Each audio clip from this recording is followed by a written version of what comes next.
Forensic pathologists. How did you become okay with being around so much injury, blood, gore, and death? Story 1. There are lots of different ways to think about and talk about this particular topic. How are you not sensitive to? Well, first, who says we are not? Everybody copes with what we see and do a little bit differently.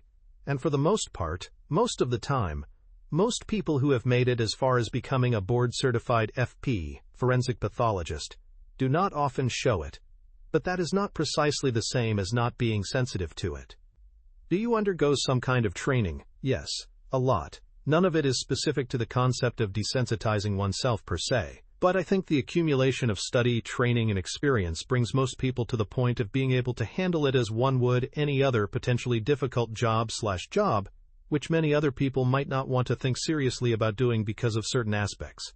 Most of what we do becomes part of a case, and we have a job related to that case. Thinking about it as basically a scientific/medical problem to be solved, explained, etc., helps to keep it from being personal, getting too emotionally involved, getting caught up in bowel contents/decomposition/etc. The same thing happens to one extent or other in pretty much every specialty.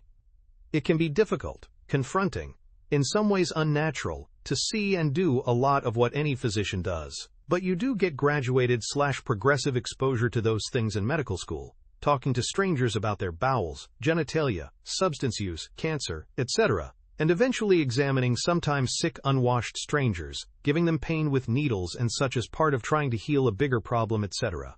It can be rattling at first, with increasing responsibilities, and while it's fair to admit not everyone is up for it, most people become able to handle it. While I suppose some of that could be categorized as desensitizing, it's considerably more complicated than just making one stand in a room with a decomp over and over again until someone cracks or doesn't care anymore. Story 2. These are really interesting questions. I've never really tried to articulate my thoughts on this, so bear with me. At the start, I actively tried to consider my own mortality because I thought that I was seeing death on a day-to-day basis, and it was something I believed I should think about. However, what comes more naturally is considering the mortality of those close to me. I am now so aware of how they won't be around forever. I see people their age dying every day, with normal lives and the same sort of pathologies and lifestyles, and it makes me worry. You always think disasters happen to other people. You never think your parent could leave for work and die at work, or your brother could be in a house fire, or your grandma could be hit by a lorry. But it does happen. People wake up every day, choose their outfit, and die. They don't realize that that's the outfit they'll die in, the last time they'll brush their teeth, the socks and shoes that a mortuary technician will be untying and rolling up into a property bag to hand to an undertaker in a week's time. I now see my family's unhealthy habits, and I worry a lot about what unseen damage is taking place inside their bodies. But myself? I don't worry, because when I die, I won't know about it. The main difference I've made is I keep on top of my toenail varnish and try to wear nicer underwear, so that if I suddenly end up dead, at least I won't be in embarrassing pants, and my nails will be perfect forever. Regarding my after-death wishes, my preference is and always has been organ donor, donate to medical science, cremation. If my body can't be of any use for saving lives, research, or learning, I want to be burned. I've seen decomposing bodies, and I would not want that underground in a coffin for me. After death care, I would hope that I get a nice technician. Most of them are. I try to think of ways that I could alert the technician to the fact that I do their job too, as I feel they'd be extra careful with my post-mortem if they were aware. But again, what concerns me is the care that my loved ones receive when they die. When the worst happens, I know that I will phone the mortuary, explain my job, and ask them to take special care of my loved ones, because I know what should go on and what to look for. I'll also send a letter and photo to be kept with them at all times, because I know that technicians take extra care when the deceased is personalized and made more into a person with a family and feelings, rather than just a body. If your loved one dies, and you're concerned and want to make sure, I would say there's no harm in calling the mortuary. And Story 3. I was never creeped out, but that is probably because I'm a Halloween girl, and my mom desensitized me with scary movies when I was little. I still am a little creeped out by the trocar though. It's a long, sharp, hollowed-out stick that has to be inserted into the abdomen in order to drain the fluid-filled organs. It's attached to a suction hose and pulls out the fluids. Later, a chemical is applied in the cavity to keep it preserved. I've worked with a few older people who have been in the business for years. Legally, they're not supposed to embalm, but I think it was only in the 80s when they started reinforcing in my state. They may have current methods, but I learned from them to improve myself. They usually get good results. I'll just never fill a body until it's rock hard like I saw once. The decedent's skin started to show signs of deterioration after a few days. The pay isn't as good as people think. $50,000 a year, give or take. Now, I would like to own my own business, but I want to see how my pathology master's goes. I'm in Michigan, so I mostly work with Polish families. Quiet and calm, but I've had the pleasure of helping. Story 4. I worked for 3 years in a medical examiner's office here in the States. My job primarily consisted of assisting the physicians perform the autopsy procedures, including eviscerating bodies, opening skulls, removing bullets, counting stab wounds, collecting specimens for toxicology, evidence, etc., and cleaning up after the autopsy procedures are finished. We were also responsible for decedent, the proper name for a dead body, removal from any place of death in the county. Some young person harmed in the street? We're there. A person found deceased in a field? Saw too many to count. A decomposed hoarder in a house full of trash? Yup. Let me throw some answers right out here for questions I know will be asked.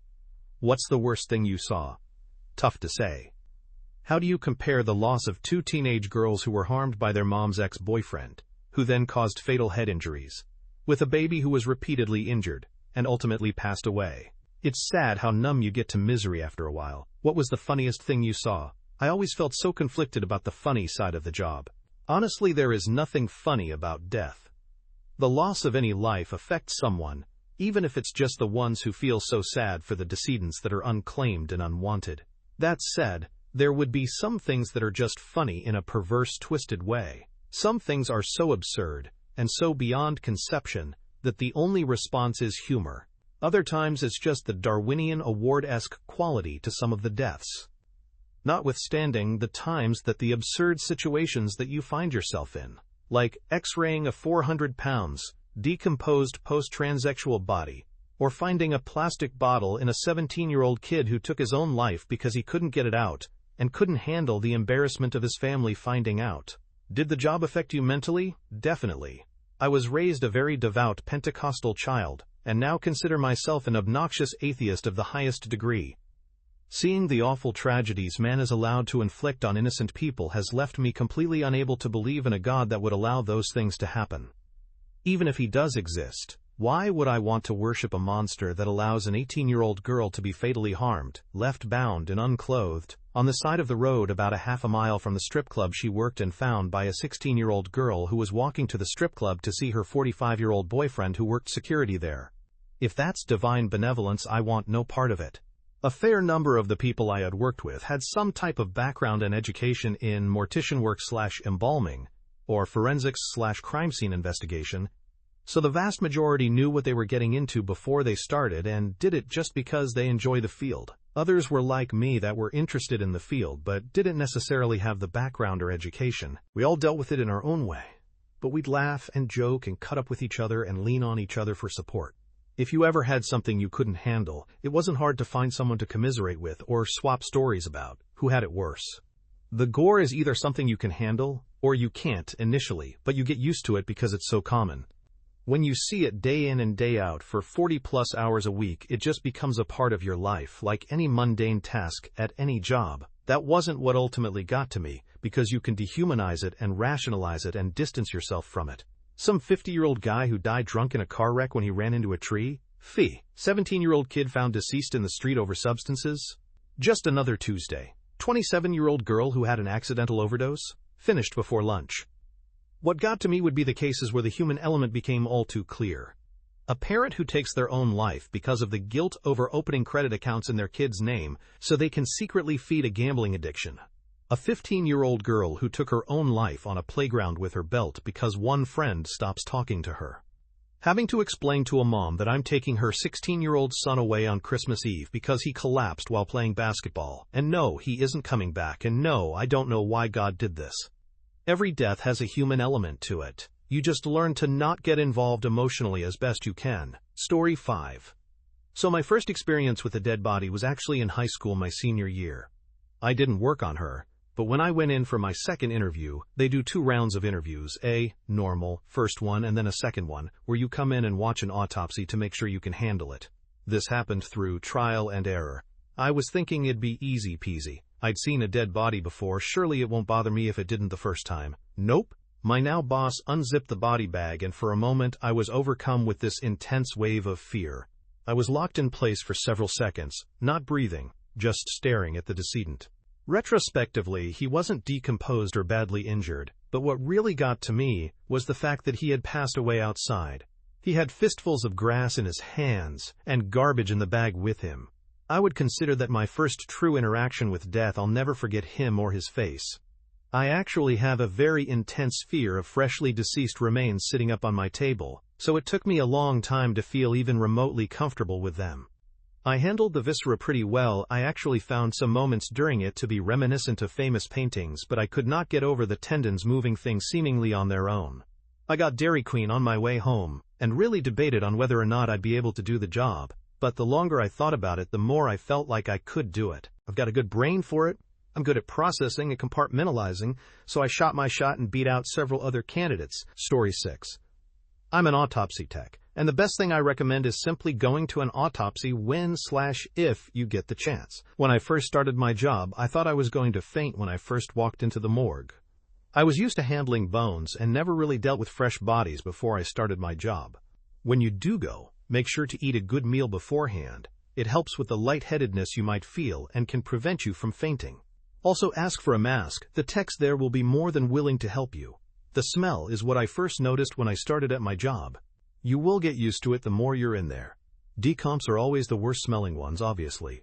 As far as the emotional side, children will always be the hardest. You will see a lot of minors that die from abuse, taking their own lives, co-sleeping, etc. What helped me was being positive and knowing that I'm playing a small part in helping these kids get some sort of justice and peace. Adults are not that hard, emotionally. Some even have some ridiculous stories surrounding their deaths that may make you giggle. It's okay to laugh. In my morgue, we actually have a lot of fun laughing and joking around while we work. It makes dealing with this kind of work easier. I'm not sure what you're specifically going for career-wise in the field of forensics, but feel free to ask me any more questions you have regarding autopsies. Hope this helps. Story 7. I have a degree in forensic anthropology. My school had a body farm, where we placed donated bodies and documented them as they decomposed, then collected their skeleton to be stored in our collection. Before I worked at the facility, I had seen one dead body, my uncle, right after he passed in hospice care from liver failure. No decomposition, no smell, no discoloration, just a still body. The first body I saw at school was a man who was twice the normal size of a human and completely black. He was in the bloat stage, but his toes and fingers were shriveled up. I had to lean down next to him to lay out scales for my professor to take photos. The second body I saw was a 40-year-old female that had been autopsied. Her chest cavity was empty, and the skin of her chest was open. Her organs were in a bag that my professor poured out into her chest cavity after we laid her out. Her chest cavity was prepared for the medical examiner to examine her brain. I could see her spine through her chest from my place standing over her. I held it together for the 2 hours of my work, went back to my dorm, showered, and sobbed on the phone with my mom. I ended up talking to a counselor at my school, which helped, and going back to the facility helped with exposure. The first time was just a shock. My classes had shown me extremely graphic photos of bodies in various states of decomposition and severe injury, but nothing prepared me for the real thing. I've handled so many skeletons from medieval Romania to modern-day America, and some of the teaching skeletons have unknown origins. When I took my very first FA forensic anthropology class and was shown photos of a woman who had a violent death and whose remains were found in suitcases, which affected me deeply. There was a very good reason this class was off limits to freshmen. I was 21 when I took it, and it affected me greatly. The possibility of your mental health taking a hit is very, very real. You have to take care of yourself. I don't currently have a job in my field, but when/if I do get one, I will be making sure to have regular appointments with a counselor/therapist for help and decompression. Story 8. As an autopsy technician, I rarely feel any existential crisis from dealing with death. It's surprising, but I think it's because I have no personal connection to the deceased. I've never seen them alive, animated, or heard their voices, never seen them smile. To me, dead people feel less human when you've only encountered them in this state. This detachment helps me handle the job's gruesome aspects most of the time. However, There are exceptions that still affect me, particularly cases involving children. It's not the fetuses or babies that bother me. It's the toddlers and preschoolers. These cases hit harder, especially when I know they were usually harmed by someone they trusted, like a parent or caregiver. That betrayal makes it unsettling in a way other cases aren't. Despite this, I've seen some truly nasty situations without being grossed out, but there was one case that tested my limits. It was a male who died from sepsis, caused by a severely infected colostomy site. The smell was the absolute worst I've ever experienced. It was so bad, I actually felt nauseous a few times, which is rare for me unless I'm a bit hungover. Normally I can handle the blood, gore, and decomposition, but that smell was something else. It's moments like these that remind me of the physical toll the job can take, even if I'm desensitized to much of the visual horror.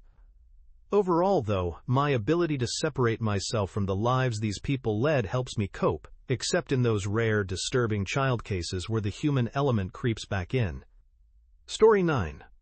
I think you become less sensitive to troubling scenes because you see them every day and they become normal. Although a lot of technicians I know can't stand the sight of injuries, or can't watch those videos you see where someone's arm gets injured during arm wrestling. It's very different when you see that sort of thing on a living person compared to a deceased person. The deceased person's suffering is over, and you can take comfort in that and use it to get on with the job. Some cases I've worked on would include a person whose body was partially decomposed, a decomposed body, lots of tragic deaths, and people who die in their homes in the heat and are not found for a few weeks, so their bodies were heavily decomposed. A very sad and shocking death was a tragic accident involving a table saw. So many curious circumstances come through the mortuary. They're so fascinating to watch and take part in, although they can take a long time and you may get home past midnight and have to be in before 8 a.m. again the next morning. Story 10.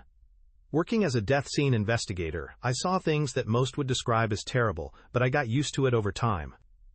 I'd go home and sleep immediately, especially since I worked the midnight shift, which often left me too tired to dwell on the day's events. The disturbing aspects, like handling bodies in advanced decay or taking fingerprints using specialized techniques for decomposed remains, didn't affect me mentally. I'd just wash my hands thoroughly before eating dinner. The first time was jarring, but if you can handle that, the job becomes routine, like any other. However, some cases did get to me. Talking to parents who lost a child was always hard. And one tragic death of a younger guy, around my age, really stuck with me. He had taken specific steps in his approach. He left notes telling his family not to come inside but to call the police, placed his laptop nearby with all his account details, hid his car keys with instructions on finding them, and even chose the shower for an easier cleanup. He was a veteran, and it made me sad to think his passing brought him peace. It opened my eyes to how some people have strong convictions about passing away, which I used to think was just an abrupt emotional decision. Overall, the job itself didn't cause mental strain for me, but the midnight shifts did, which is why I switched to fraud investigation. Now, with day shifts and working from home, my mental health has improved significantly. This was my experience, though I know it can affect others differently. Story 11. I've seen a lot in my work as a pathologist, especially when dealing with bodies in advanced decay. It's unavoidable to find insects in those cases. I once performed an autopsy on a man who, while alive, had an infection in the groin. It was a disturbing sight. When it comes to appearance, it's hard to judge if someone was pretty when alive, because deceased persons look so different. Even if they were supermodels in life, to me they're just deceased persons now. I think I've become desensitized to it. I've never seen a body move during an autopsy myself, but I heard about a case before my time where, after removing the organs from the torso and starting to open the head, the body jerked violently. It scared the professor and residents so much they ran out of the room in panic. Turns out, the saw the technician was using had short-circuited, sending an electric jolt through the body. The technicians still laugh about how panicked the professor looked. Car accidents are usually the most disturbing ones. You see serious injuries, but really, I'm quite used to it. The disturbing part doesn't really affect me anymore, but the odor of decaying bodies is still very unpleasant. Story 12. Your eyes are open after you die. I can't express how creepy it is to go into a morgue at 4 a.m. and see a deceased person with their eyes wide open. Also, there's a light behind your eyes that goes out once you die. Your eyes look matte. It unsettled me the first few times. To prevent leakage, cotton is usually stuffed up your nose and rectum. There are some people who are adamant about not having their loved one in a morgue at the hospital and want them brought to the funeral home. It's the same exact thing. Your loved one is not put into a casket right away. I have found older women are more prepared for their husband's death. They are matter of fact, have everything ready to go.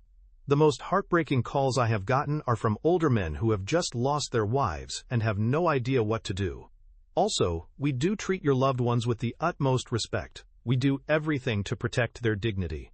There are always going to be some funeral homes that fail, but for the most part we do care. At first, the sights were shocking. Open eyes staring, the matte lifelessness. I remember my first shift, heart pounding, feeling like I was intruding on something sacred. Injuries and trauma from accidents made me feel nauseous. But over time, repetition dulled it. You see it daily, and it becomes routine. You focus on the tasks. Stuffing cotton, preparing bodies, not the horror. Desensitization crept in slowly. One day, I realized I wasn't flinching anymore. It's not that I stopped caring. I just built walls to keep going. The emotional part, like those calls from widowers, that never fades. But the disturbing aspects? It's just part of the job now. Story 13. You don't want to know what a post-mortem examination smells like, how the body is carefully examined, or what happens to the face when we remove the brain. You do want to know. I still treat them like a patient. I tell them that we're doing this because their loved ones want answers. I chat with them while I'm closing the body, so if any part of them is aware of what's going on, they don't feel like a thing instead of a person. When I started as a post-mortem technician, the disturbing aspects hit hard: the smell of decay, body fluids, and organ removal. I felt nauseous after my first one, questioning my career. But exposure helped. You get gradual training, starting with observation, then assisting. Over months, it became clinical, a puzzle to solve, not a horror show. I focused on the science, the why behind the death. Dark humor with colleagues eased it too, joking about smells, absurd cases. Now, I'm desensitized. I can eat after a post-mortem examination without issue. But I never lost respect. Talking to bodies keeps me human, reminds me they're people. It's a balance, numb to disturbing aspects but empathetic to the loss. Story 14. I worked in a funeral home for many years, and at first, the sights and smells were overwhelming. Holding a deceased infant was one of the hardest. I cried for days, imagining the dreams the parents had, all vanished. She was wearing a handmade knit outfit, probably crafted by a grandparent with so much anticipation, only for it to be used in a funeral home. It was terrible. Over time, though, you grow a thicker skin. You have to get through the day. Adults became easier to handle routine almost. But babies, kids, and teenagers? I never got used to them. But the disturbing aspects, it all became background noise after a while, just part of the job. But those young ones, they always hit hard, no matter how many years passed. I learned to compartmentalize, to separate myself, but it never fully went away. You just carry on. The desensitization came from repetition. Seeing bodies in severe decay daily turned shock into procedure. I focused on honoring them, not the mess. It made me stronger, but sadder too. Story 15. I'm 23 years old and a junior in forensic anthropology. I had never seen anything beyond a newly deceased person until I came to school and volunteered to help take photos at our decomposition facility, Body Farm. When I was faced with a fresh autopsied corpse, and one that was severely bloated and totally black. At the time I stayed calm, but I think now I was in some kind of shock, because I didn't talk much, but I still did my work. Afterward I cried for half an hour straight. The second time I went was much better, but the third was kind of difficult because by then we had 7 bodies decomposing, and all of them were in various bad states. I avoided horror movies for like 6 months while I did my volunteer work, but now I'm getting back into them. Even pictures in my FA, forensic anthropology textbook gross me out, and I've seen and smelled this stuff up close and personal. Exposure to real, actual dead bodies is the best way to figure out if you can or want to handle it. Seeing pictures of decomposing bodies did nothing to prepare me to see them in real life right in front of me. It's a very surreal and disconcerting moment that you can't truly prepare for. I hope you can find something you love to do. The gore shocked me initially, but repeated visits built tolerance. Now, it's fascinating science, not nightmare fuel. Story 16. I have a difficult time thinking of a job where you would be exposed to more gory situations, so if gore bothers you, you're out of luck.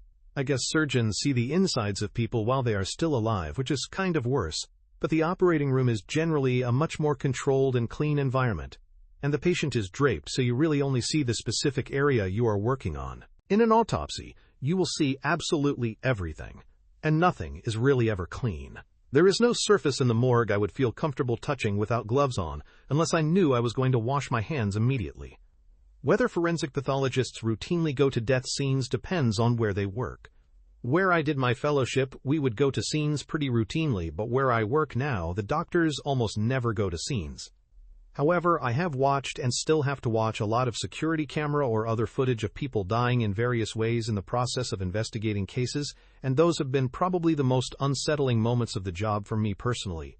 As far as whether it's traumatic, it really depends. I almost never have cases that really bother me emotionally while I'm in the autopsy room. In my mind, they are already dead, they aren't suffering, I'm not hurting them by performing the autopsy.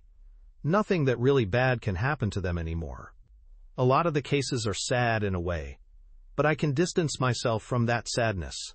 It affects everyone a little differently though, and I don't think you can accurately predict how you will actually feel in the moment until you are exposed to it.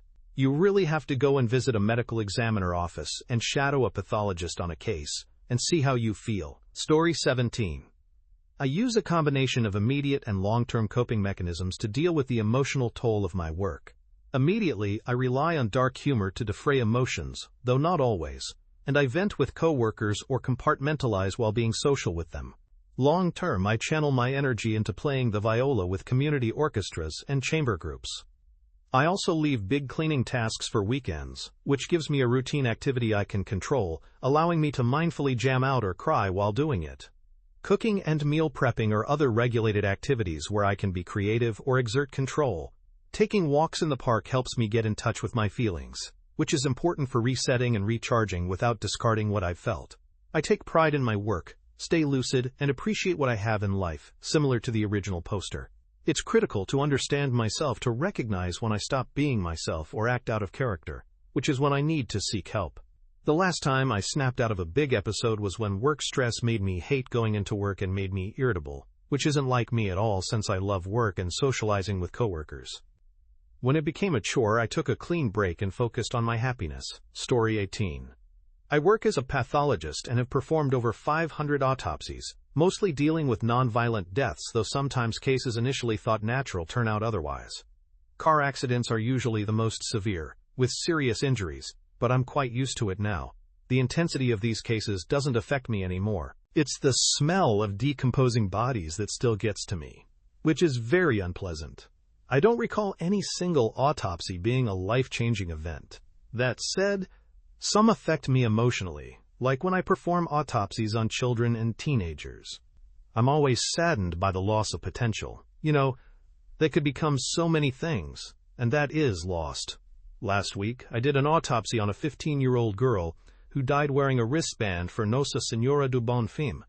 Before you tie it, you make a wish, and when it breaks, it comes true. That wish will never come true, and that sticks with me.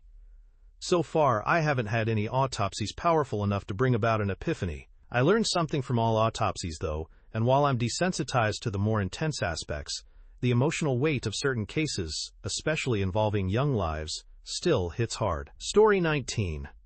I remember during my first post-mortem session, the biggest surprise for me was how cold the bodies are. I touched one of the deceased and they looked asleep.